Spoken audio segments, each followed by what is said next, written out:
particular channels themselves starting their own streaming platforms. You think like NBC's Peacock, that type of thing. It opened up a lot of doors for how we watch sports, especially with the prevalency of pirated streams. So it's really interesting just how much the landscape of consuming sports has changed. And I think that eventually we are just going to get back into these cable packages, but they're going to be being distributed directly by the brands themselves and not another company that distributes the signal, which is really the only change. And I don't know if that's better or worse, but we will find out for sure. I guess the more things change, the more they stay the same, I guess. I suppose so.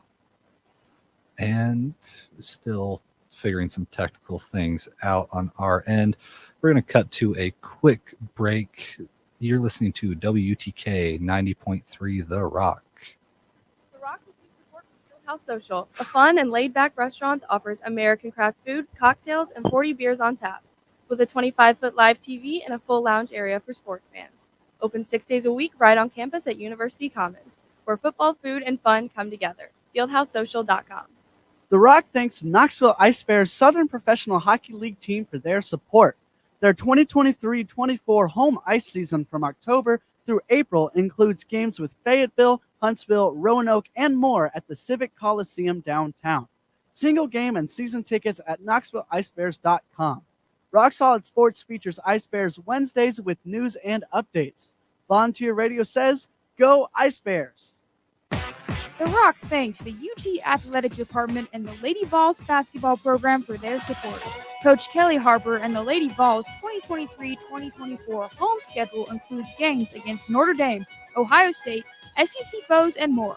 AllVols.com. Student ticket info is at bigorangetics.utk.edu. That's TIX. The Rock says, go Lady Vols!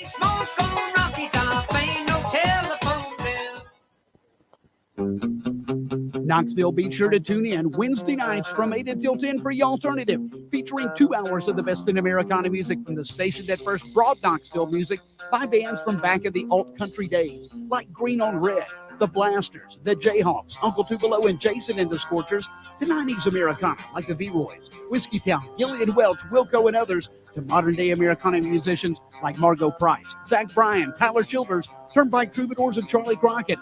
You'll also get classic Americana like Lucinda Williams, the Flying Burrito Brothers, and the Byrds. And there's local Americana by R.B. Morris, Cruz Contreras, Trisha Jean Brady, Adeem the Artist, and others. There's always Patsy Cline at 9 and chances to win Bliss gift cards and passes to upcoming Americana concerts in the area. So, if Americana music makes your musical clock tick-tock, tune in Wednesday nights at 8 for The Alternative. Sponsored by Boyd's Chicken Grill, Bliss, and Bliss Home. And only on 90.3 The Rock, UT's College of Rock. Volunteer Radio remains on the air thanks to support from the Knoxville Ice Bears professional hockey team. The Ice Bears' next game on home ice is Friday, February 9th versus Fayetteville. Face-off is at 7:35 p.m. at the Knoxville Civic Coliseum downtown. Ice Bears tickets are at KnoxvilleIceBears.com or 865-525-PUCK. Tune in to WUTK's Rock Solid Sports for Ice Bears news. Volunteer Radio says, go Ice Bears. The Rock thanks Cool Beans, 1817 Lake Avenue, 1 block south of the Strip, for sponsoring and hosting Monday night Rock Solid Sports broadcast at 7 p.m. Cool Beans is the campus headquarters for food, brews, pool, shots, darts, sports, and more fun. Tuesday night is team trivia night, and Thursday nights are for bingo. CoolBeansBar.com or their Facebook page for more info. This is Lil Iffy, the greatest wizard rapper alive, and you're listening to 90.3 The Rock, UT's College of Rock.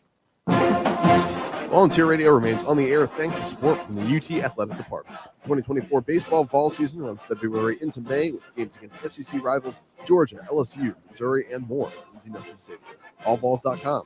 Students need to show a valid ID at the gate or entrance. Tune in to Rock Solid Sports for UT baseball coverage, and The Rock wishes Coach Vitello and the Base Vols good luck on the diamond this season. Volunteer Radio thanks the UT Athletic Department and the men's basketball program for their support. Coach Barnes' 9th season on the Summit includes home games against Kentucky, Vandy, and more at Thompson Bowling Arena. AllVols.com. Student ticket info and login is at bigorangetics.utk.edu. That's TIX. Volunteer Radio says, go Vols basketball.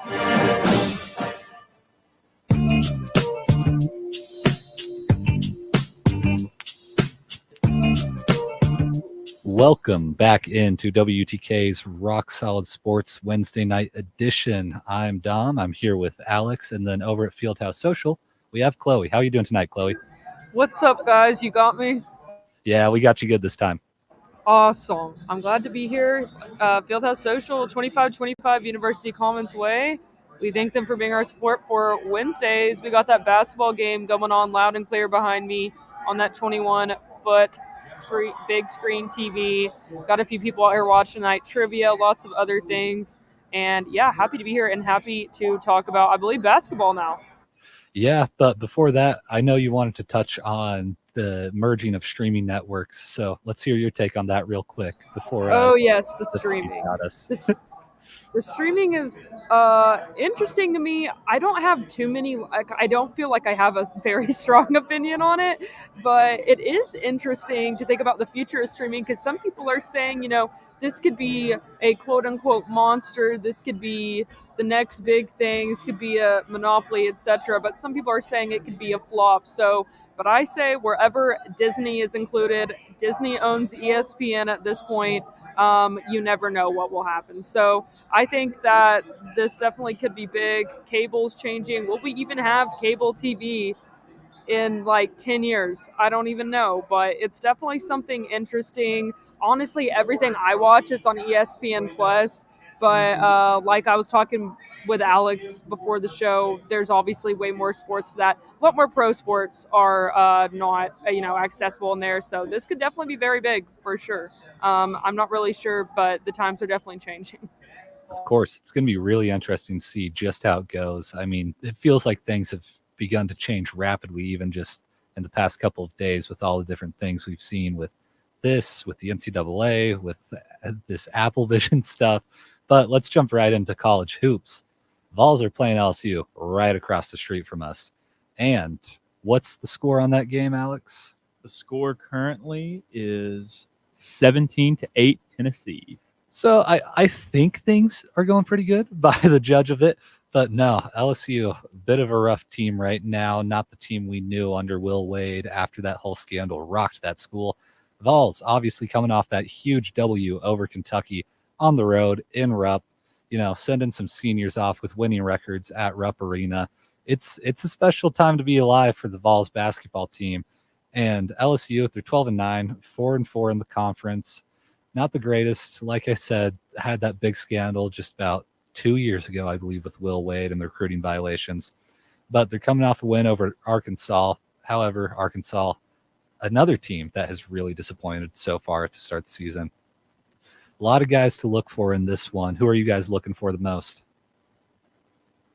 Me, I'm looking really again at Zakai Ziegler, honestly, because Zakai Ziegler is a player that I feel like when he's on fire, the rest of the team is as well. I was so excited that, that game, I was covering that game, South Carolina, last home game, and Zakai Ziegler had 2 points, and I thought he was back this whole time, so that was upsetting, that loss, of course. But then they go down to Kentucky. Zakai Ziegler ties for being the top scorer with Josiah Jordan-James, 26 points for both of them. So that was really exciting. And I feel like once he hits his stride, it's so fun to watch, and the team seems to do good as well. Obviously, Dalton Connect is someone we all look at, but I feel like if players like Zakai and like Triple J are out there firing on all cylinders, I feel like those are the best kinds of games, and those are the games that you need finishing this SEC play, finishing out this SEC play and going into March. So I'm really excited to see how Zakai Ziegler does and the other guys, excluding Connect tonight. Of course, Connect is someone that is so important, but like I said, when the team's all working together, it's really exciting to watch. And that's the team that I think has the capability to be the Final Four team, not the team we saw play South Carolina last week.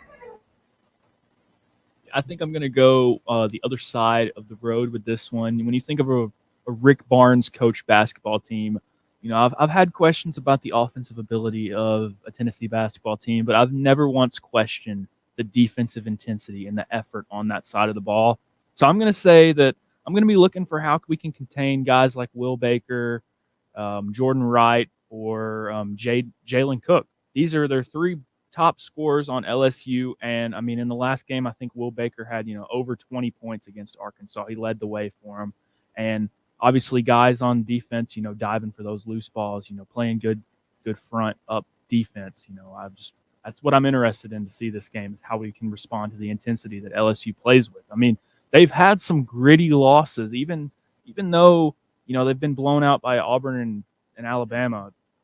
A lot of these other losses have been pretty close, and they did beat Ole Miss by 9 points at home. But like I was talking with Dominic earlier before the game, I made the comment that I thought that only 2 teams in the SEC were unable to beat anybody.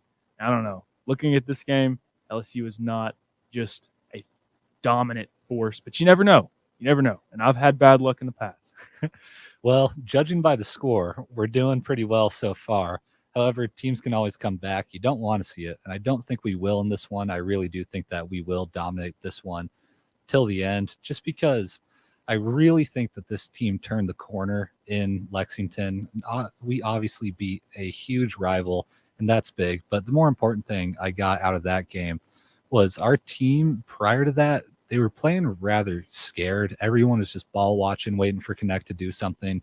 It feels like a lot of the players on this team weren't realizing the talent that they had and feeling too scared to contribute because they didn't want to be the guy who took away points from Connect. And now this team finally seems willing to get their own, and they really seem to have that confidence back, and it's changed how they play. They play a lot more fun. They play a lot more confident. They play, I just feel like they're not playing scared anymore, and that's been huge for this team. In this game in particular, I like the shout out to Zakai. He had a great game against Kentucky, has been the heart and soul of this team for quite some time now. So he's definitely one to watch, but I really want to see how Adu continues to do and develop, and then as well as him, Awaka. I've been focused on the bigs with Tennessee just because I feel like Awaka especially was projected to have this breakout year, and he played great against Kentucky. So I want to see him replicate that effort, and I want to see us continue to win on the glass. And so the game has already started, and it's looking pretty favored one way. But what are your guys' predictions for this one as it continues to go on? How bad are we going to beat them? What was your question? I'm sorry. We just got a big play in here. It's kind of loud. My question was, obviously the game's underway, but what are your predictions for this one? How much are we going to win by? I think this game, judging from the first few minutes of it, is going to be it's going to look pretty good. They already look pretty good here in the first half. I really hope this is not a game where LSU is able to come back in the second half and do something weird. And that just brings me to a point that's kind of off topic, but I really wish that college men's basketball was in quarters, because I really like the division of quarters so much. And literally every other type of basketball is in quarters. Why are we still in halves? Anyways, but I really hope that this isn't one of those games where Tennessee has some explosive moments. Like they've already been happening here in the first few minutes, and then it kind of changes during the second half. I don't think it'll be like that, though. It looks like we're already playing guys, off the bench.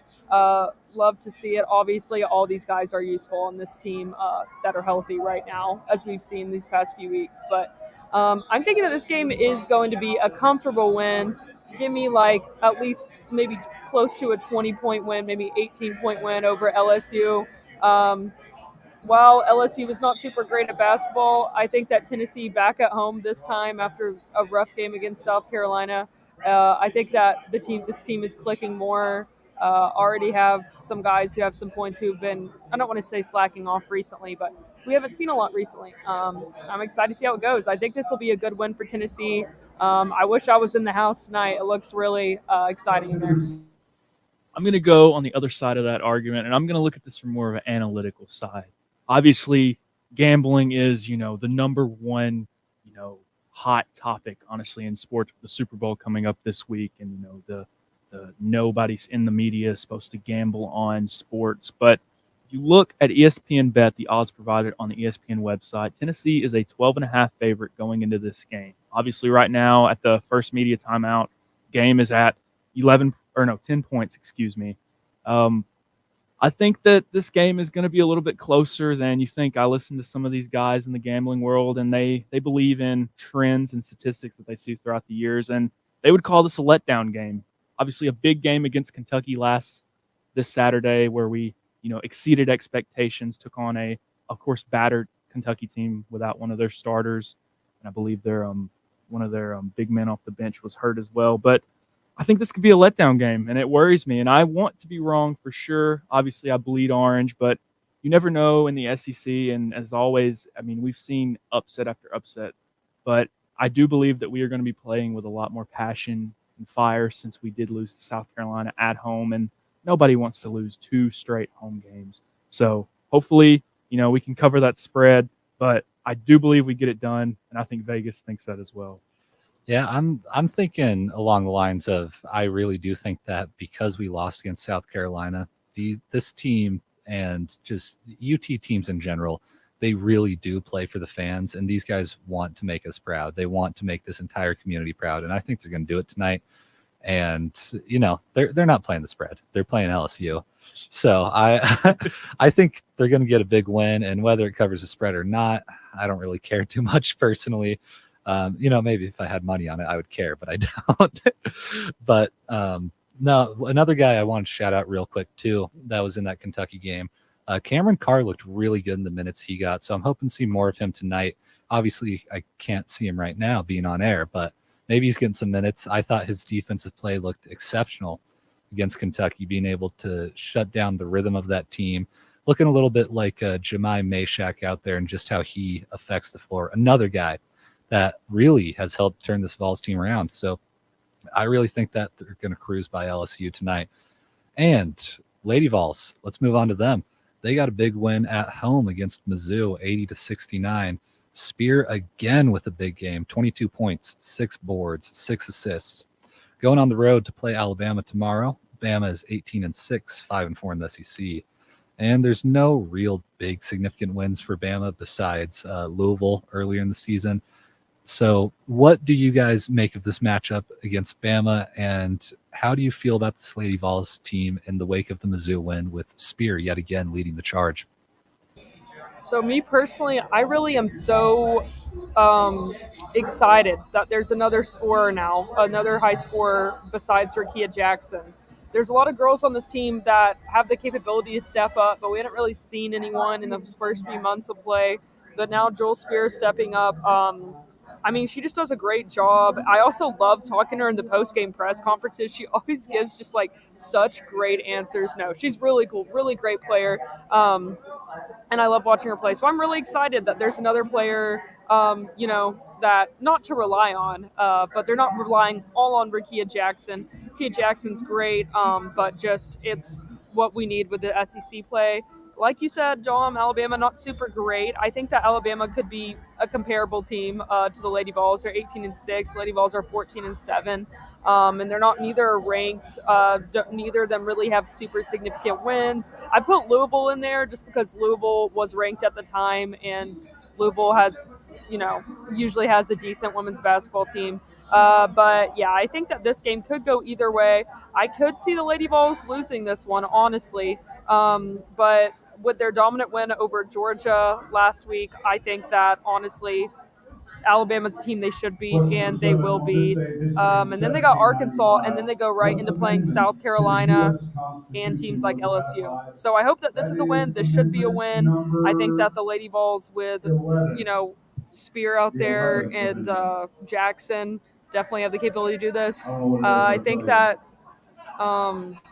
this is just a game they should win. And I would, in the future, like to see other players step up as well. I'd like to see Tess Darby hit a few more threes, and maybe players like Caroline Strickland and Sarah Puckett get in there as well, Don't look now, but in the Southeastern Conference, Tennessee is second in the standings right now. And I know those things fluctuate and change nightly, but we're 7-2 in conference play, above teams like number 13 LSU, or a team like Mississippi State. Did we lose to Mississippi State earlier in the season? Let me double check that for you. No, we beat them. Also, you just look at this team, and they're positioning themselves to maybe sneak into this tournament after a pretty rough out of conference bout.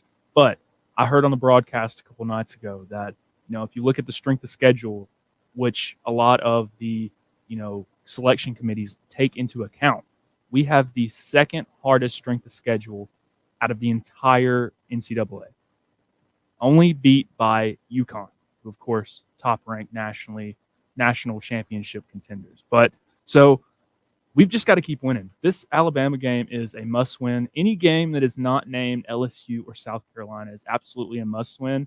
And if we want to sneak out of this bubble range and get ourselves solidified, we might need to steal one of those. And of course, big opportunity to do so with LSU coming to Thompson-Boling Arena and South Carolina, of course, as well. But we've got to keep winning. If Kelly Harper wants to stay head coach of the Tennessee Vols, she has got to keep winning as well. But it's great to see this offensive output from other players as well. It is really interesting to see how this team has begun to shape up in conference play. Again, it's a bit of a weaker SEC this year. I mean, even LSU looks a little bit down. So it's interesting to say the least. Kelly Harper obviously playing for her job right now and doing a decent job. She really has. Still, there is a lot of chatter about firing her still, and I do think it is warranted just because the recruiting has been so bad. But her transfer portal success rate is starting to look a lot better now with a player like Spear emerging. So that does impress me, and that does bode a lot better for her future here in Knoxville. So I'm really interested to see how these next couple games play out. And like Alex said, winning these games that aren't South Carolina, aren't LSU, are really important to just ensuring we get a decent spot in the tournament. I think we still make the tournament just because it is really hard for them to not put a team like the Lady Vols in the tournament. I mean, we saw with men's basketball, it was last season, I believe, where UNC had this awful season. They still put them in the tournament. I think we're kind of in that same blue blood status in women's college basketball. So I don't think we miss it, but very important stretch of games coming up this week. I will say last year something kind of crazy happened towards the end of, in the SEC. LSU, obviously defending national champions, but this was a few weeks before that in the SEC tournament. Lady Vols beat LSU. They had a kind of similar record, similar talent, skilled team to last year. So that was kind of wild. It just goes to show anything can happen, even in women's basketball, where I would say right now there's a little bit less parity, but it's getting better. Absolutely. So this team really does have a shot to do a lot. It's just a matter of if everything falls together. I do think they're going to be able to sneak the win over Bama in Tuscaloosa just because Bama's strength of schedule has been abhorrent, to say the least. And Lady Vol is notoriously scheduling a lot tougher opponents. But as the season goes on, do you guys think they will make the tournament or they won't? I know Alex talked about if they might and that they got to win these games, but do you think they will? Go ahead, Alex. Oh, I'm scared. I'm scared for the Lady Vols. I'm scared that they're going to, lose this pedigree of making every NCAA tournament and, almost put a damper on the legacy of Pat Summitt. And I know nobody in that culture and that locker room wants to do that, but I don't know how many more losses this team can take and still be considered. I mean, that's why I mentioned that every game is just so important. I mean, you've got a game after Alabama against 17-7 Arkansas, a game against 17-6 Vanderbilt. You've got to win all of these games that aren't just give-me's. I mean, you've got to win them, and I truly just don't know. I think we're on the bubble, and Selection Sunday is going to be sitting. We're going to be sitting on the edge of our seats, I'm afraid. And that's unless we can make some damage like last year in the SEC tournament. I mean, we need that statement win. We don't have one this year. We've got to go out and prove that we can compete with the big dogs in the SEC. Alex makes a good point. The rest of the season is tough. Not even kind of tough. You got, of course, Alabama this weekend, and then you got Arkansas. And, I mean, it's all these SEC teams, right? I mean, Vandy, I'm not even sure. Vanderbilt's record is 17-6. They're not much better than the Lady Vols. You got LSU, you got A&M, who you already lost to earlier in the season, and then you have South Carolina again. we're playing them already on the next coming Thursday. Like I it is a little bit worried. I don't know. I think the Lady Vols, I think they'll make it. I think they'll probably get a win over Bama. I think they can get the Arkansas win. It might be tough. Arkansas's, decent. Vandy, I mean, you never know. And A&M, they lost to A&M earlier. I mean, I think that could go either way, but it's a little bit concerning. These SEC teams have been giving the Lady Vols not the hardest time, but like I said, they they've had some good wins in the SEC, but nobody who is really an impressive win. So that being said, it is a little nerve wracking if you're a Lady Vols fan looking at the rest of these SEC teams that they have to play and thinking, wow, this could go either way. So I'm not really sure. Dom, do you think that? I mean, and do you think that they will? And if they don't get into the March Madness, Kelly's done, right? Oh, absolutely. There's no way she stays if they don't make the tournament. And this is a tough one to answer for sure, just because, like you said, it's a tough end of the road here for the Lady Vols. Right now, ESPN's currently projecting Tennessee as one of the last 4 byes. So they still have a bit of range here to fall, even if they drop a couple games. But in that last 4 byes projection is also Alabama and Texas A&M. Auburn and Vandy last 4 in. So there's a lot of SEC teams right here on the bubble. We have to beat them, and we have every opportunity to. We've beat them in the start of the season for the most part, a lot of these teams. So I do think we make the tournament just because the teams that are in the bubble with us impacted a lot, and I think it helps us out to be able to directly play this competition. And I do think they're winnable games, especially with a new scorer like Spear emerging to play alongside Rakia and make sure that the floor is just a lot more spread, which opens up players like Strickland to be able to shoot the 3 and Puckett to be able to shoot the 3. It changes the way the game is played for this team, and it's helping a lot. So I do think that they're one of the last 4 in, and they're going to be able to make it. But switching gears a little bit, let's talk a little bit around men's college basketball and not just within the Vols scope of things. But real quick, let's get that score check, Mr. Alex. We've got a big development in this game right now with 4 minutes remaining in the game. It is 42-22. Tennessee, most shockingly, 72% from 3 right now. Dalton Connect with 12 points. He's 2 for 3. Ziegler, 3 for 3 from downtown, 4 for 4 total. We're raining threes right now. It's beautiful to see another Tennessee 3 for the Vols. You got to love it. And I mean, it's been impressive the way we've been able to shoot the 3 ball. And touching on the Vols real quick, just playing in transition is not something you used to see Rick Barnes teams do. I think that's the thing that he's changed up that is allowing this team to compete the way it has. But around town in men's college basketball, let's look at that top 25 real quick. UConn checking in at number 1 and Purdue checking in at number 2. They both have votes for that number 1 spot. Do you guys think either one of these teams deserves it more than the other? They're the only teams in the country right now with 2 losses. I think UConn is definitely the top dog right now, but honestly, there's so much parity in men's college basketball right now. I mean, I've seen every team go down in an unexpected fashion. So to me, it doesn't really matter. It's just a ranking right now, but I think UConn is definitely deserving of that top spot. Man, I hate Purdue, but I mean they're good. UConn and Purdue, yeah, both obviously. I'm not really sure if I would say one deserves it more.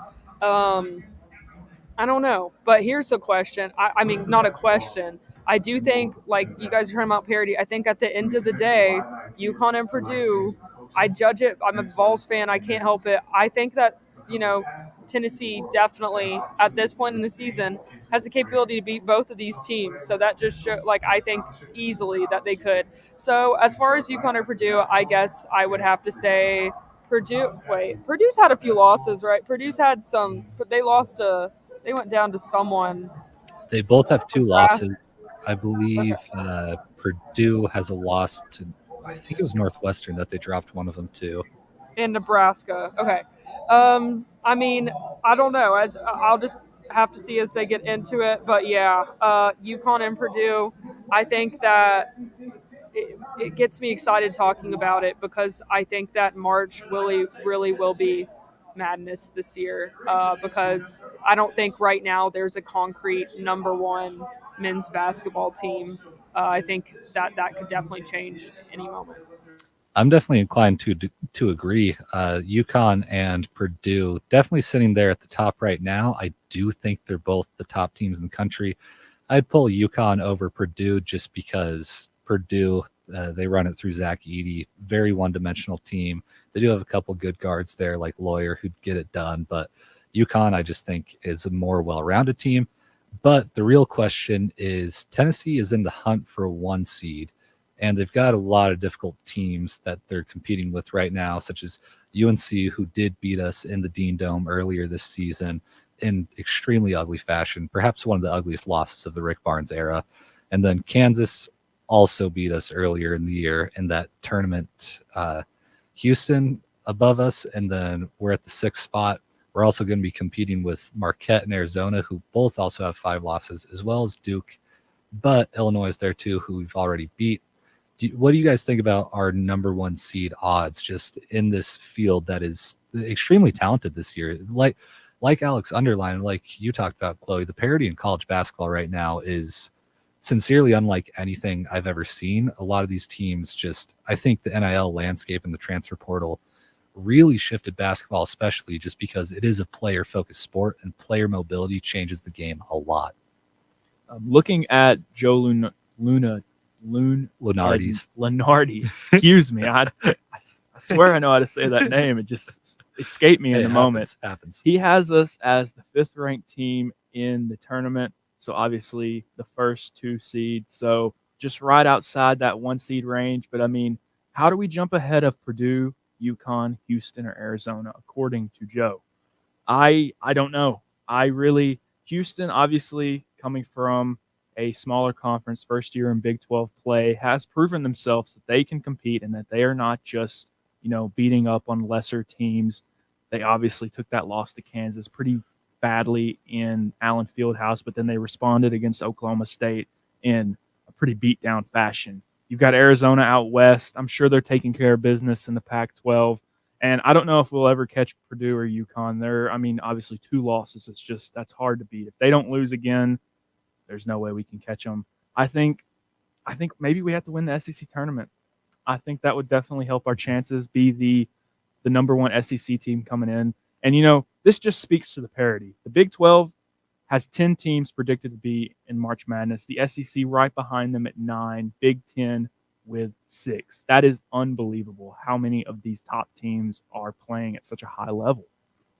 Mm-hmm. I definitely agree that right now Tennessee probably sits right on the cusp of the 1 seed. These teams, like Alex was saying, he really hit the nail on the head. These teams above Tennessee, Houston obviously really has, like you said, shown up these past few years. They're no joke. Kansas, North Carolina, Purdue, and UConn, right, on top. So Tennessee has had wins over it was Kansas, right? Kansas. What am I saying? Earlier in the season, We did not beat Kansas. Kansas beat us. was it? Who did We beat Kansas last year, the season prior. Who did we beat in Maui? It was the first team. I think it might have been NC State that was in that tournament. I can't remember. Don't quote me on that. Okay, I got you. Sorry about that. Anyways, Tennessee, like I said, Tennessee. No, we didn't beat Kansas. I'm crazy. Okay. Well, anyways, We beat Syracuse. That's who it was. Tennessee beat Syracuse, but that's not what I was thinking of. Tennessee has the ability to beat these Purdue's and these Kansases, right? It was close games for all of them. That's what I was thinking of. At the very end, it was a loss, but it could have gone either way. Tennessee had to resort. It was a game where Tennessee had to resort to fouling, like 3-point losses. But yeah, all of these teams in the top, I think, is accurate. Obviously, with basketball, there's less of controversy than football because you have more stats and more games to go off of. But I think that Tennessee, like Alex said, pointing towards the SEC play, I think Tennessee could prove themselves to be a 1 seed for sure. I think North Carolina is easily replaceable personally in the top 5. I know that was a loss that Tennessee had to them, but I think that was just a bad night for us. It's interesting that Lunardi has Kansas and North Carolina behind us, even though they both have wins over us. And I mean, they've had good seasons as well. I think it's interesting that that's the case. So I don't know. Maybe he's thinking that maybe the Big 12 eats itself up and will not have as big of a pull. I'm not sure. It's going to be really interesting to watch, no doubt about it. Real quick, I wanted to shout out the potential 6-bid Mountain West. Boise State in the tournament mix, as well as University of New Mexico, San Diego State, Utah State. Got a lot of good teams out there in the Mountain West. Hopefully they're able to shake things up for once and actually get a tournament win, which seems elusive for them. But with that, going to cut it to a break here. Thanks for rocking with us. This is WTK, UT's College of Rock. And you're listening to 90.3 The Rock, Knoxville's home for classic alternatives.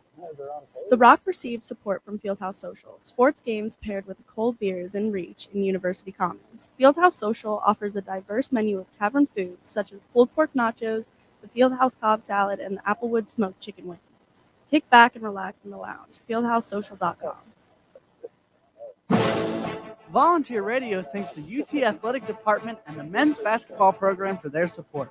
Coach Barnes' 9th season on the Summit includes home games against Kentucky, Vandy, and more at Thompson Bowling Arena. AllVols.com. Student ticket info and login is at bigorangetics.utk.edu. That's TIX. Volunteer Radio says, Go Vols basketball. The Rock thanks Knoxville Ice Bears Southern Professional Hockey League team for their support. Their 2023-24 home ice season from October through April includes games with Fayetteville, Huntsville, Roanoke, and more at the Civic Coliseum downtown.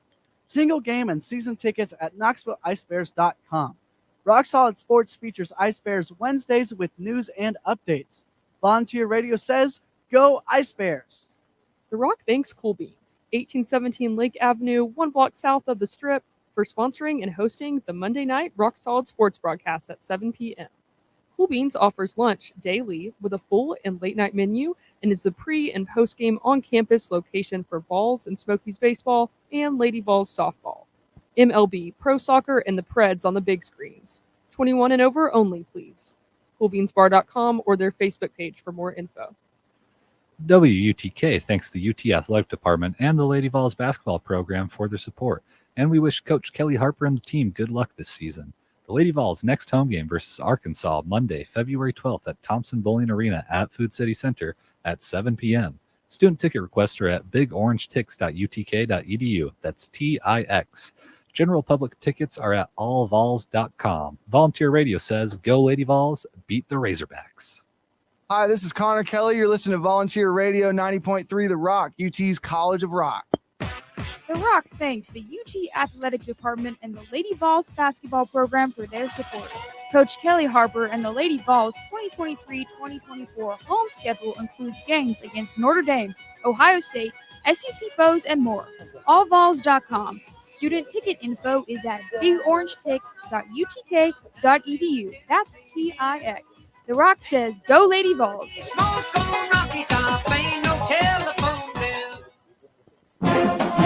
Volunteer Radio remains on the air thanks to support from the UT Athletic Department. 2024 baseball fall season runs February into May with games against SEC rivals Georgia, LSU, Missouri, and more at Lindsey Nelson Stadium. Allballs.com. Students need to show a valid ID at the gate before entrance.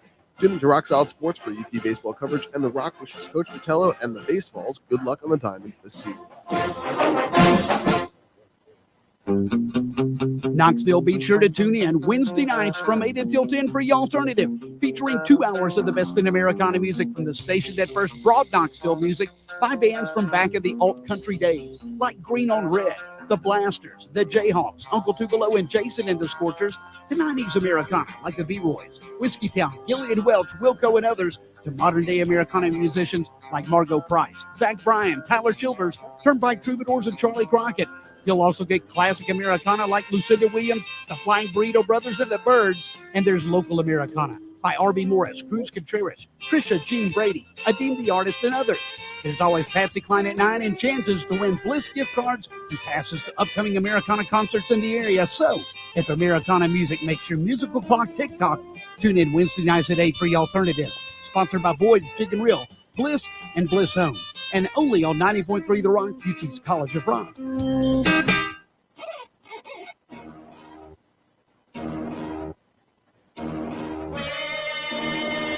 Yeah. Welcome back into WUTK's Rock Solid Sports, the Wednesday night edition. And we're joined by myself, Dominic Wade Throngard, coming from Boise, Idaho. To my left, Mr. Alex. I don't know his last name quite yet, but I know he's from West Tennessee. Shout out West Tennessee. And we got Chloe down at Fieldhouse. She's the hometown gal. How you doing down there, Chloe? I'm doing good. I'm still at Fieldhouse. Just hit halftime on that game that's happening across the street from you guys.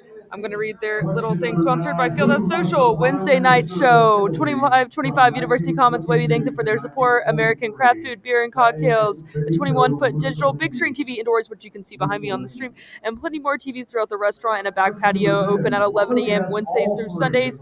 Closed on Mondays. They're open back again on Tuesdays, I believe.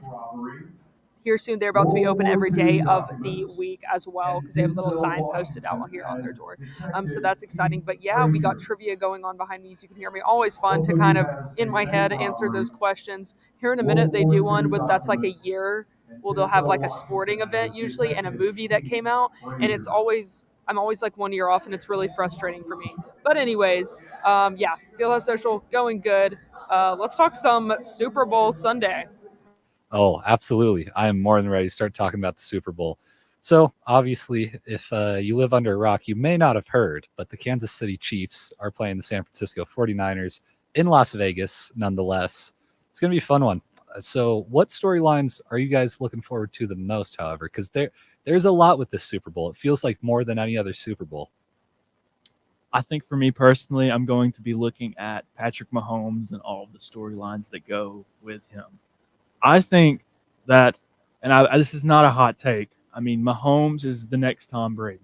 I think that's becoming clear. He is the guy who can will his team to the Super Bowl each year when they're not supposed to be there.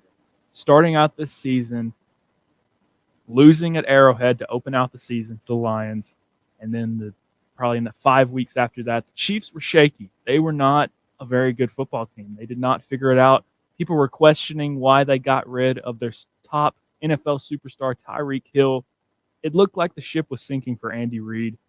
And then Patrick Mahomes and the defense for Kansas City steps up. It's unbelievable to see. Obviously, this is a historic defense for the Kansas City Chiefs, but Patrick Mahomes is the closer. He's the finisher. He's got that dog in him. He just finds a way to win. And I want to read off the stat, then I'll toss it over to you guys. But you look at the list of the quarterbacks with the most Super Bowl wins. You've got, of course, Tom Brady with 7, Terry Bradshaw with 4, tied with Joe Montana, Troy Aikman with 3. In 5th with a tie is Patrick Mahomes. If he can win this Super Bowl, he is tied for 4th all time already in his young career. He's relatively young in this world, and he's tied for 4th.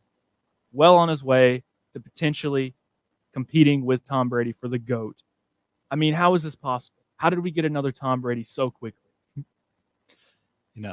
We could be looking at another LeBron, though, if he keeps losing these Super Bowls. I wouldn't mind that. I'm definitely also looking at that Patrick Mahomes storyline. Both the quarterbacks kind of intriguing. Of course, Brock Purdy. I'm looking at the 49ers are a really interesting team for me this season, just because they're the top of their division all year. That Christmas game kind of messed me up a little bit with the Ravens. I didn't really that was a big loss for them. Obviously, the Ravens, we all thought were going to Super Bowl, but we were wrong. I'll be looking to see how the 49ers doing this. We all know the Chiefs. I feel like Alex just said, the Chiefs can win if they want to, and then they also choke sometimes. But the 49ers, I don't know. I'll be interested to see how this goes. I could see it going either way. I wouldn't bet against the Chiefs, but also I wouldn't bet for them. So we'll see. Also, my blood runs orange. I can't help it. I will definitely be watching the VFL, Jawan Jennings on the 49ers side, and of course on the O-line, Trey Smith for the Chiefs. So I can't help it. I'll be watching those Vols, of course, and whichever one wins, I'm just hoping. I'm not going to say the good time thing. I would have to be probably. I'm not sure who I'll be pulling for, but it'll be exciting.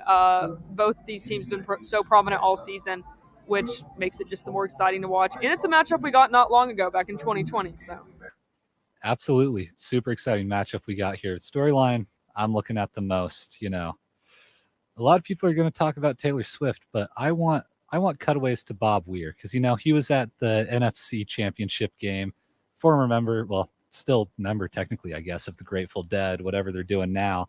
But my boy Bobby, I just got to know what player he's dating. I got to know what he's doing there, and hopefully he's dating his wife too. But no, beyond that, I really am locked in on the Mahomes stuff too, just because it's really interesting for his legacy, how this will all pan out. Will it sort of turn into a LeBron situation where, yes, he has championships, but he's been to a lot and lost a lot, which could be the case if he loses this one. But I mean, he's had an incredible career already, and you say next Tom Brady, but I don't even know if I can say that confidently, just because Tom Brady and Mahomes could not be more opposite in the type of quarterbacks, the type of personalities. They're such different guys that I think Mahomes would be a very different type of quarterback. And it's a really interesting one for sure, just with how these teams match up. But yeah, the VFL's definitely paying attention to that. But we got to talk about the halftime show too. We got our boy Usher in there, obviously hoping for Lil Jon to join them with a little bit of yeah. How are you guys feeling about this halftime show? I mean, when does Taylor Swift show up and surprise everybody? I think, what is she coming on a flight intercontinental from Japan to make the Super Bowl in time? Yeah, well, even if she was on her couch like 10 feet away from the Super Bowl, I still think she's taking a flight there. Let's just roll her onto the stage and just have her perform. Let's just break the internet. I'm excited to see Usher. I've been really liking these throwback shows recently. Not that Usher isn't still relevant, but I mean, most of his hits are throwbacks. No, I'm excited for this. I love the show. Was that last year's show or the year before? I cannot remember with all the Los Angeles artists, but that one was really good. Oh my gosh, I think it was 2 years ago. Mary J. Blige. That was Rams Bengals. Yes. I really liked that. So I'll be looking forward. I mean, who doesn't like Usher? If you don't like Usher, you're just lying. If you don't tap your foot to an Usher song every now and then. But yeah, we talked about it. I know in me and Dom's class we talked about what songs we think he'll be singing. Definitely, yeah, for sure. Yeah, that's all I can say to that. But score predictions, guys. How are we feeling about this one? I'll kick it to you first, Alex. A lot of different factors. I think predictions. I don't know. I feel like this has got to be one of those gritty. Hopefully not as gritty as that Super Bowl. What is it? The Patriots Rams. Yeah, that was Rams. Just. I mean, that was one of the worst Super Bowls I've ever watched. Did it finish 7-3 maybe? Ooh, I think it was like 13-7. It's just something ugly. It was horrendous. It was pretty but ugly. I obviously an historic defense in the Chiefs. You've got the Rams or the 49ers, excuse me.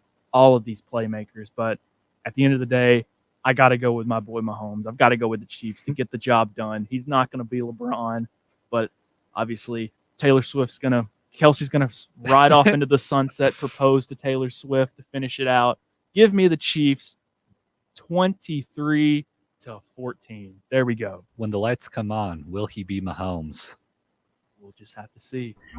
I'm going to have to go with the 49ers in this one. I wouldn't put money on it, but I am going to have to go with the 49ers. I'm going to go with my brain, I guess. And I'm going to say a close game, lower scoring. We'll go like 35-27 49ers. All right. I can rock with all these predictions, to be honest. There's not a bad pick of the bunch. But for me personally, I really do think I'm going to have to side with the Chiefs here. I think that the Chiefs are going to be able to get it done just because Mahomes, much more of a playmaker than Purdy is. And I think that a quarterback that can make plays when it counts, when the pressure's on, when the lights are on, it matters a lot. And there's no one on the Niners who's going to step up and make a crazy play. Like there is, but it's so much harder to do when your quarterback is if cottage cheese was a person. I mean, Brock Purdy is not that likable. I can't lie. But, you know, What food is Patrick Mahomes then? Kermit the Frog. Some kind of hard liquor, probably. Either you love him or you don't. But it's got to be 30-27 Chiefs. That's my call. But that'll do it for us tonight. Thank you for listening to WTK's Wednesday night edition of Rock Solid Sports. We will see you next time.